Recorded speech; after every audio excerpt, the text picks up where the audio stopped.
परम पिता परमेश्वर पूर्ण ब्रह्म, कबीर देव जी कबीर परम अक्षर ब्रह्म, ये पूर्ण परमात्मा है, सारी सृष्टि के रचनहार हैं। ये वही परमेश्वर हैं जो बनारस में, काशी में, भारत की पवित्र भूमि पर सन 1398 में एक शिशु रूप धारण करके सतलोक से आके प्रकट हुए थे। लहर तारा नामक तालाब के अंदर विकसित कमल के फूल पर परमात्मा नवजात शिशु के रूप में प्रकट हुए। उनका उद्देश्य यहाँ आने का यही होता है कि इस काल के द्वारा फैलाए गए भ्रमजाल को और आध्यात्मिक ज्ञान को समाप्त करो।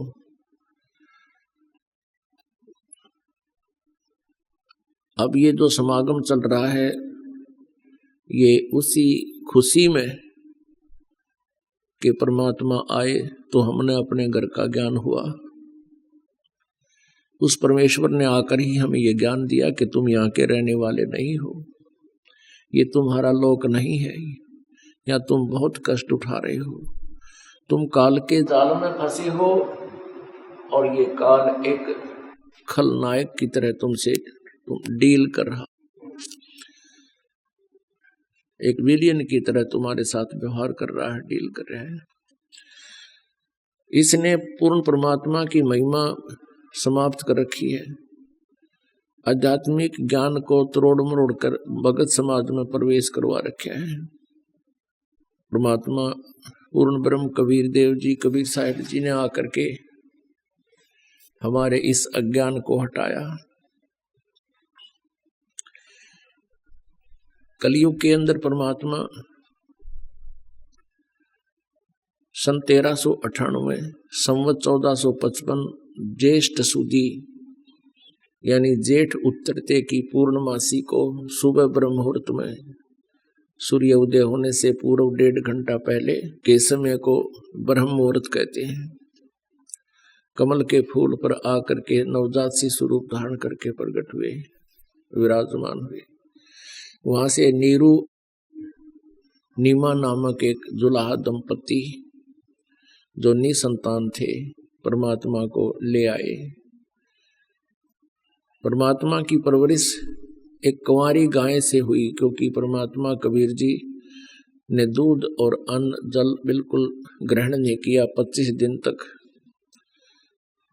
उसके बाद भगवान शिव जी शिवलोक से आए, एक साधु रूप बनाकर। नीरू नीमा उसी जन्म में पहले वो ब्राह्मण थे, मुसलमानों ने जबरदस्ती उनको मुसलमान बना दिया था। फिर वो जुलाहे का कार्य करने लग गए। 20-25 वर्ष उनको मुसलमान बने हो गए थे, फिर भी भगवान शंकर की चाह, उनकी महिमा उनके हृदय से हटी नहीं थी, भले ही वो मुसलमान बन गए थे। इसी आधार से नीमा ने अपने भगवान शंकर को पुकारा करती थी, जिस कारण से भगवान शिव जी उस आत्मा के दुख को सुनकर आए। नवजात शिशु 25 दिन के बच्चे को शिव भगवान ने अपनी गोदी में लिया। उस 25 दिन के बच्चे ने यानी शिशु रूप में प्रकट परमात्मा ने शिव जी से कहा कि आप इनसे कहो एक कुंवारी गाय ले आवें। अपनात्मा ये बात कबीर परमात्मा पहले भी कह सकते थे नीरू और नीमा को, तो वो ज्यादा डर जाते हुए ये सोचते कि इसमें कोई भूत बोला है। और उस दिन जब नीरू नीमा ने सुना शंकर भगवान जी खड़े थे साधु रूप में, तो कबीर परमेश्वर की और शिव जी भगवान की 7 बार वार्ता हुई। इस लीला को नीरू और नीमा ने साधु रूप में प्रकट उस भगवान शिव की ही करामात समझी कि इस संत की कृपा से बच्चा बोल रहा है। कुंवारी गाय मंगाई गई, बचिया परमात्मा के आदेश अनुसार भगवान शिव जी ने उसके कमर पर हाथ रख दिया। अपने आप दूध थनों से सर्वित हो गया, निकलने लग गया। एक कोरा पात्र मंगा रखा था वो बर्तन कुम्हार से, वो भर गया जो बंद हो गया। प्रतिदिन वो कुंवारी गाय दूध देने लगी, परमात्मा उस दूध को पीने लगे। अब कुंवारी गाय में दूध कहाँ से आया? सतलोक से। ये पवित्र पशु गाय, और सतलोक से सीधा डायरेक्ट परमात्मा ने वो दूध अपना वहां से मंगाया और फिर पान किया। और वेद भी बताते हैं कि ऐसी लीला परमात्मा ही करते हैं। उसके लिए आपको एक झलक दिखाते हैं, प्रमाण दिखाते हैं, ताकि आपको विश्वास हो कि बंदी छोड़ कबीर इज गॉड। ऋग्वेद मंडल नंबर 9 सूक्त नंबर 1 मंत्र नंबर 9 के अंदर बिल्कुल स्पष्ट किया हुआ है। ये देखिएगा, प्रकाशक है सर्वदेशी कार्य प्रतिनिधि सभा, महर्षि दान भवन, रामलीला मैदान, नई दिल्ली। ये इनके फोन और फैक्स नंबर है। मुद्रक है Prince offset printers, 1510 Pataudi house, Daryaganj, नई दिल्ली से। ऋग्वेद मंडल नंबर 9 सूक्त नंबर 1 मंत्र नंबर 9, इसमें स्पष्ट लिखा हुआ है, अभि अधन्या, अभि एवं अधन्या उत्सृणंती धेनव, धेनव माने गाय, शिशु माने बालक रूप में प्रकट परमात्मा को, सोमम इंद्राय पातवे। ये लिखा है कि इनका अनुवाद, उस सोम स्वभाव वाले श्रद्धालु पुरुष को, पुरुष माने परमात्मा को। देखो थोड़ी सी ये गड़बड़ कर गए, क्योंकि ये परमात्मा को निराकार मानते रहे अज्ञानतावश, इसलिए इन्होंने यहाँ भगवान नहीं लिखा, जबकि ये इसी सूक्त मंडल नंबर 9 सूक्त नंबर 1 के मंत्र नंबर, ये आपको सारे दिखाते हैं। ये 9वें मंडल का प्रथम सूक्त का प्रथम मंडल, इसमें लिखा है, हे सोम स्वभाव परमात्मा, यानी परमात्मा की महिमा चल रही है। फिर देखिएगा मंत्र नंबर 2, हे परमात्मन आप। हमने ये देखना है कि इसमें परमात्मा की जानकारी है। और मंत्र 3 में हे परमात्मन, मंत्र 4 में हे परमात्मन आप, और मंत्र 5 में हे परमात्मन आप, और मंत्र 6 में हे परमात्मन तुम्हारे। और यहाँ बिजली गिर गई इन पर, क्योंकि इन्हें पता लगा कि आगे बात बिगड़ेगी जब भगवान लिख दिया था। उस पुरुष को, पुरुष माने परमात्मा वो है, उस परमात्मा को ये लिखना था। अब 8वें में स्पष्ट है परमात्मा साकार है, यहाँ भी लिख दिया उस पुरुष को, उस परमात्मा को लिखना था। उग्र गतियां प्रेरणा करती हैं और भासमान शरीर को, यानी तेजोमय शरीर को वह पुरुष, वह परमात्मा प्राप्त होता है। उग्र गतियां माने एक ऐसी परिस्थितियां हो जाती हैं जो परमात्मा स्वयं आते हैं, हाहाकार मच जाती है, और तब आकर के वो यथार्थ ज्ञान देते हैं, तब शिशु रूप धारण करते हैं वो परमात्मा। ये देखना आगे, ये ऋग्वेद मंडल नंबर 9 सूक्त नंबर 1 मंत्र नंबर 8 में आपने देखा परमात्मा तेजों में शरीर धारण करता है, और वो तीर्थ धातु वो 3 प्रकार से दूसरों का कल्याण करने वाला है। मधु में शरीर मिलता है, दूसरों का वारण यानी कल्याण करने वाला, ये मधु शरीर प्राप्त 3 प्रकार से रूप धारण करते हैं। एक तो ऋग्वेद मंडल नंबर 9 सूक्त नंबर 1 मंत्र नंबर 8 में स्पष्ट कर दिया कि वो परमात्मा एक तेजों में भासमान यानी नूरी शरीर, एक सुंदर शरीर धारण करके आता है, और उसको वो 3 प्रकार से शरीर है उस मालिक का, 3 रोल में रहता है। एक रोल में एक प्रकार से तो वो सतलोक में अपने निज स्थान पर स्थायी रूप में रहते हैं, जहां उनके एक रोमकूप की शोभा करोड़ सूर्य मिला दे, करोड़ चंद्रमा उनसे भी अधिक पड़े। ये प्रथम प्रकार। दूसरा प्रकार ये है कि वो परमात्मा प्रत्येक युग में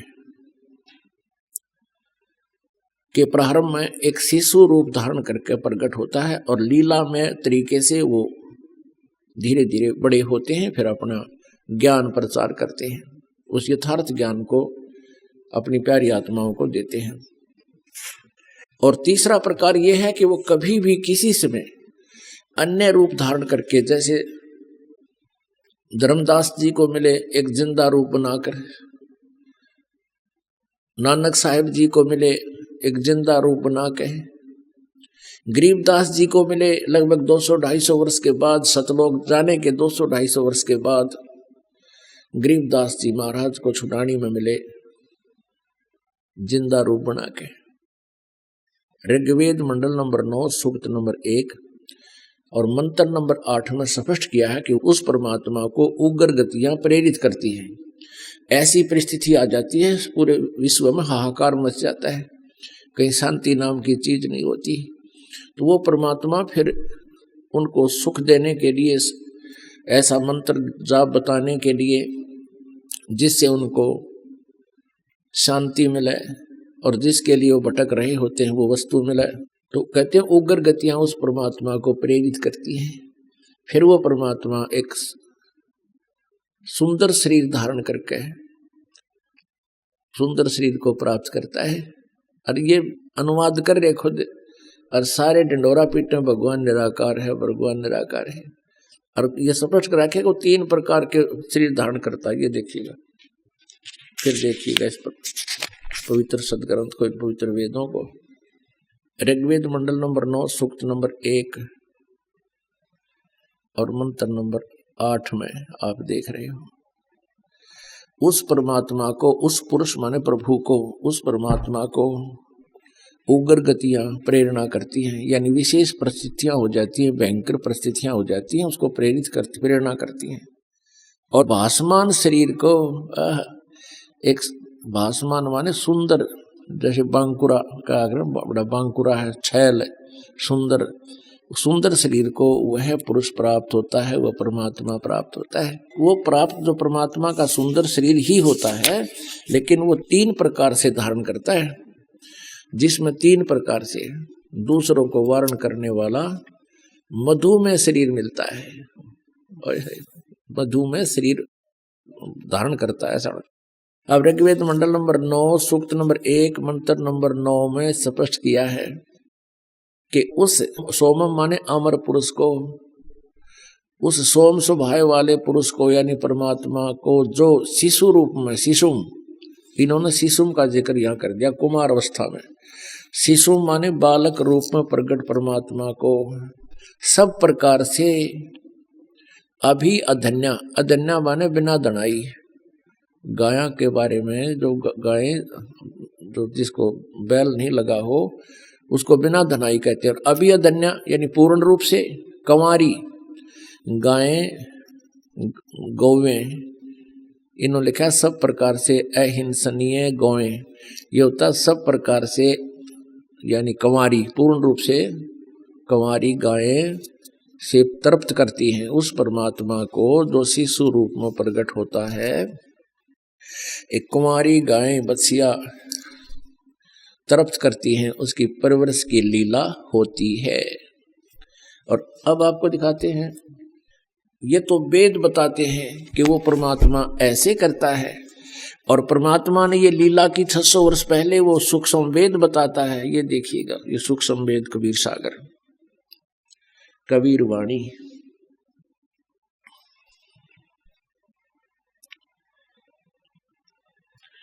खेमरा श्री कृष्ण दास प्रकाशन बंबई, कबीर सागर, ज्ञान सागर प्रथम खंड, कबीर पंथी भारत पथिक, स्वामी युगलानंद बिहारी द्वारा परिष्कृत। मुद्रक एवं प्रकाशक हैं खेमरा श्री कृष्ण दास, अध्यक्ष श्री वेंकटेश्वर प्रेस, खेमरा श्री कृष्ण दास मार्ग मुंबई। इसके देखिएगा 74 पृष्ठ पे ज्ञान सागर। अब सुन जुल्हा मन भयो आनंदा, जिमी चकोर पायो निशी चंदा। अब पुत्र को प्राप्त करके कहते हैं जुल्हा, वो नीरू खुश हुआ। ले सुत चले हरस मन कीना, बच्चे को लेकर चल पड़े खुशी खुशी से। अरतासों पुन अस बोल ही लीना, सुत काशी को ले चले लोग देखण तय आव, अन पानी बखे नहीं जुल्हा शोक मनावे। कुछ खाता पीता था नहीं, और वो जुल्हा यानी नीरू बड़ा दुखी हुआ। तब जुल्हा मन कीन दीवाना, रामानंद सो कही उत्पाना। मैं सुत पायो बड़ गुणवंता, कारण कौन बखे नहीं संता। रामानंद ध्यान तब धार्या, जुल्हा को तब वचन उचार्या। पूर्व जन्म मत ब्राह्मण जाति, हर सेवा की नी भली बाती। कुछ तुव सेवा हरि की चूका, ताते भयो दुल्हे का रूपा। प्रीति प्रभु गही तोर लीना, ताते उद्यान में सुत तो ही दीना। अब रामानंद ने कहा भगवान ने राजी होकर तिरथी पुत्र दे दिया। हे प्रभु जस कीनो तस पायो, आरत हो तो दर्शन आयो। सो कहिए उपाय गुसाई, बालक अक्षुदावंत कुछ खाई। ये भूखा है कुछ खावा, इसी तरीका बताइए। रामानंद अस युक्ति उचारा, तुम सुत कोई ज्ञानी अवतारा। उसने बताया कि तुम्हारा बेटा कोई आम व्यक्ति नहीं है, ये कोई विद्वान पुरुष का अवतार है। बछिया जाही बैल नहीं लागा, सोले ठाड करो ते ही आगा। कि एक बछिया ले आओ जिसका बैल ना लगा हो, अर्थात जो कभी भी नए दूध ना हुई हो, दढ़ाई ना हो, यानी बैल ने टच ना करी, अर्थात कंवारी। दूध चले ते थनते दूध धरो छिपाई, अक्षुदावंत जब होवे ता कह देव खवाई। जुल्हा एक बछिया ले आवा, चलो दूत को मरम न पावा। चलो दूत जुल्हा हरसाना, राख छिपाई कहो नहीं जाना। अब यहाँ थोड़ा सा ये, क्योंकि ये बहुत 600 वर्ष हो गए इस ग्रंथ को, और कुछ अनाड़ियों ने अपने हिसाब से उसको यहाँ लिखना था। वो दूत रूप में शंकर भगवान आए थे, इस में थोड़ी सी इन्होंने वैसे कुछ काटपीट कर दी अपने हिसाब से, प्रकरण कट गया या छपने में कोई त्रुटि होगी। यहाँ लिखा है कि फिर वो दूत चला गया। दूत कौन था? वो भगवान शंकर जी स्वयं आए थे। इसकी पुष्टि गरीबदास जी के माध्यम से कबीर परमेश्वर ने करवाई है। अपनात्मा पूरा विश्व इस बात को मानता है कि चारों वेद बहुत ही सत्ज्ञान युक्त हैं और उसमें परमात्मा की महिमा विस्तार से लिखी हुई है, और जो उसमें लिखा वो सच्ची है, सत्य है।